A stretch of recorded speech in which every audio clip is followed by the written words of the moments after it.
লোকসভা বিধানসভা ভোটের পরে আমার অনুষ্ঠান ছাড়া সার্বিকভাবে কর্মীদের সঙ্গে মিট হয়। তাই এখানে 1000 জন নির্বাচিত প্রতিনিধি মণ্ডল সভাপতি মোর্চার নেতৃত্বের সঙ্গে একটা মিটিং হলো 2 ঘন্টা। তারপরে আমরা ঘণ্টাখানিক বসেছিলাম আমাদের অবগঠিত রাজ্য সভাপতি অনুমোদিত পৌরবাদীর সঙ্গে কয়েকটা বিন্দু নিয়ে মিটিং করা। তাতে আমি কিছু বিষয় বলেছি, আর আমাদের প্রদেশ থেকে যিনি এসেছেন সাধারণ সম্পাদক সাংসদ জ্যোতির্ময় সিং দলীয় কিছু নির্দেশিকা সবাইকে নোট করিয়েছে। বাকি মনোজ সিনহা মহোদয় সভা দিয়েছেন, এমএলএরা ছিলেন, এমপি ছিলেন, জেলা জিএসরা ছিলেন, প্রাক্তন সভাপতি বরিষ্ঠ নেতারা ছিলেন।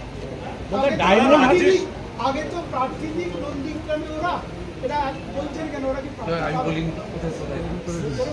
না না, আপনি মিস করতে না। আমি বলেছি স্থানীয় স্তরের নির্বাচনে কালীঘাট তৃণমূল বলুন আর দ্বিতীয় তৃণমূল বলুন, দুপক্ষরই বেহাল অবস্থায় লোক পাবেন। আমি নন্দীগ্রাম নিয়ে কিছু বলি, নন্দীগ্রাম নিয়ে কি আপনাদের কিছু দ্বিধাদ্বন্দ্ব আছে? দাদা, অন্নপূর্ণা যোজনাকে নিয়ে গেল আমি 9700 ভোটে জিতেছিলাম। আমার কগুণ বেড়েছে 1996 থেকে 1956 থেকে 5 গুণ। তো এটা শুধু 9700 গুণিত 5 যোগ করবে, তাহলে যেটা হয় সেটা। আরে এখানে এগুলো নিয়ে কেন চর্চা করছেন আপনারা? এই জেলাতে এগুলো নিয়ে কেউ চর্চা করে নাকি? 2019-এ 37%, 21-এ 44%, 24-এ পার্টি ক্ষমতায় ছিল না 49, এবারে 56% ভোট পেয়েছি। তৃণমূল দাঁড়িয়েছিল দুটো পিলারের উপর, একটা পুলিশ আর একটা আইপ্যাক। পুলিশ তো নেই, সরকারে না থাকলে পুলিশ থাকে না। আর আইপ্যাক তো ভোটের আগে পাতনি গুছিয়ে পালিয়ে, 2-4টা নিচের তলায় চ্যাং ব্যাং ছিল, সেগুলো দেখতে পাওয়া যাচ্ছে। এরপরে কি দ্বিধাদ্বন্দ্ব আছে? 70% ভোট নিচে বিভাগে।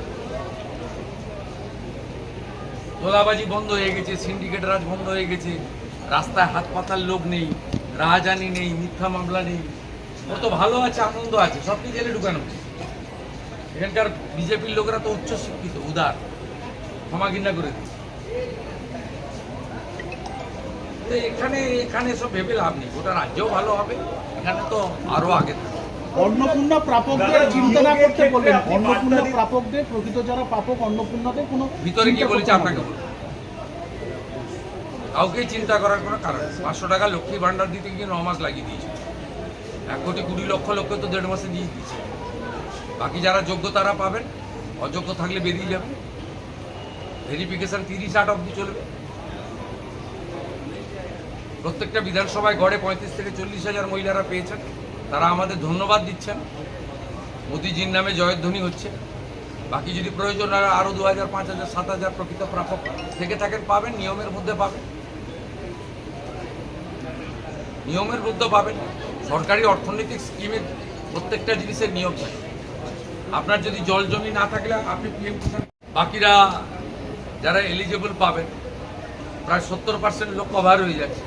বাকি যে 30% কভার হচ্ছে না, তাদের জন্য মুখ্যমন্ত্রী স্বাস্থ্য বীমা চালু হবে, একই সঙ্গে চালু হবে। 16ই আগস্ট সরকারের 100 দিন পূরণ হবে। 16ই আগস্ট ভয়ঙ্কর দিন কলকাতার ক্ষেত্রে। সুরাবর্দির নেতৃত্বে দ্য গ্রেট ক্যালকাটা কিলিং হয়েছিল। আর সেই দিনটা তৃণমূল কংগ্রেস আগের সরকার হেলা হবে দিবস পালন করত। আমাদের সরকার সিদ্ধান্ত নিয়েছে ওই দিন আয়ুষ্মান দিবস হিসেবে পালন করা হবে। ওই দিনই জানতে পারবে। অর্থাৎ আপনাদের চিন্তা করার কোনো কারণ নেই। এত তাড়াহুড়া করছেন, মাত্র 62 দিন বয়স হয়েছে। মসজিদের ক্ষেত্রে সিদ্দিকুল্লাহ চৌধুরী তিনি বলছেন যে কোনোভাবেই রাস্তায় নামবেন না, কোনো গন্ডগোল করবেন না। উনি কে আমি জানি? উনি কে? না, উনি এর আগে ওয়াকফের সময় জাতীয় নিরাপত্তা, বিমানবন্দরের নিরাপত্তা অগ্রাধিকার পাবে। এর বাইরে মুখ্যমন্ত্রী কোনো কথা বলবে না।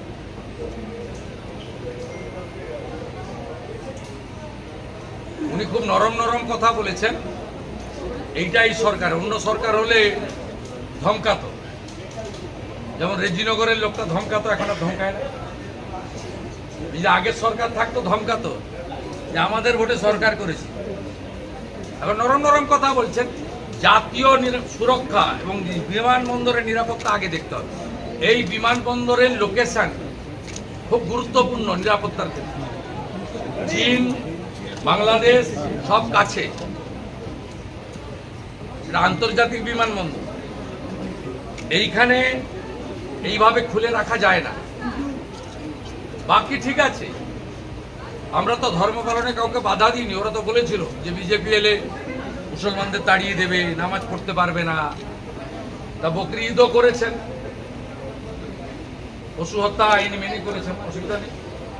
মহরমেও বেরিয়েছিলেন অস্ত্র বাড়িতে রেখে, কোনো অসুবিধা নেই। ভদ্র থাকবেন, আইন মেনে চলবেন, ডিজে থেকে দূরে থাকবেন, নিজের ধর্ম নিজে পালন করবেন, অন্যর কানে গিয়ে ফুফু করার দরকার নেই। সব ঠিক চলবে, সুন্দর চলবে। দাদা আর ডায়মন্ড বন্দে মাতরমটা গাইতে হবে, ভোট না নাড়ালে হবে না। আমরা লক্ষ্য রাখছি, দাদা একটা জিনিসের নিয়ম থাকে।